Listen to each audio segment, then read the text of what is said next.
नमस्कार मित्रमैत्रिणींनो, जय शिवराय. स्त्रियांसाठी योग एक वरदान हे स्त्रियांच्या आरोग्य, तंदुरुस्ती आणि मानसिक संतुलनासाठी योगाचे महत्त्व समजावून सांगणारे अत्यंत उपयुक्त पुस्तक आहे.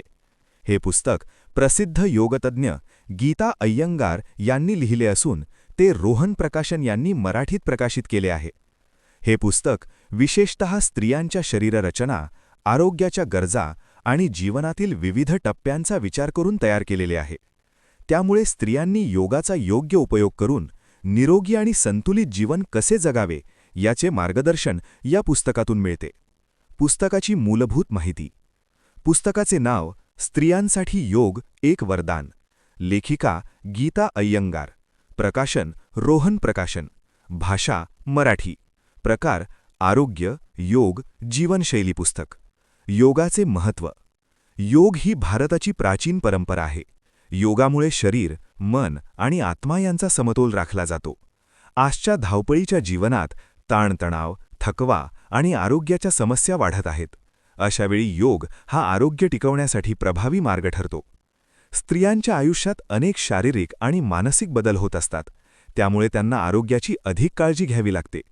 योगामुळे शरीर मजबूत होते, मन शांत राहते आणि ऊर्जा वाढते. पुस्तकातील मुख्य विषय. या पुस्तकात योगाचे सैद्धांतिक आणि व्यावहारिक दोन्ही प्रकारचे मार्गदर्शन दिले आहे.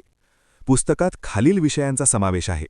योग म्हणजे काय आणि त्याचे फायदे, स्त्रियांच्या शरीररचना आणि आरोग्य, विविध योगासने आणि त्यांची योग्य पद्धत, प्राणायाम आणि श्वसन नियंत्रण, ध्यान आणि मानसिक शांतता.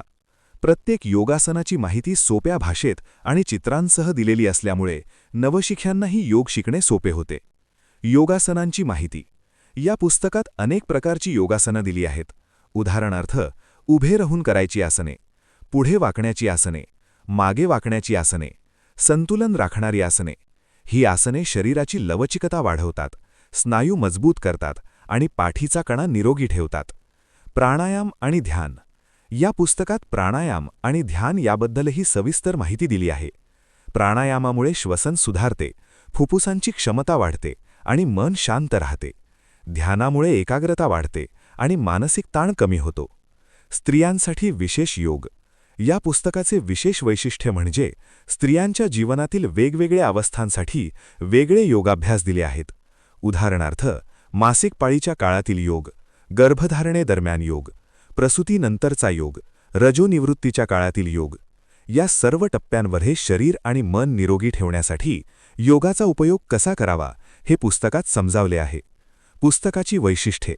सुमारे 400 पेक्षा अधिक पृष्ठांची सविस्तर माहिती, अनेक योगासनांची चित्रांसह माहिती, स्त्रियांसाठी खास मार्गदर्शन, नवशिख्या आणि अनुभवी दोघांसाठी उपयुक्त.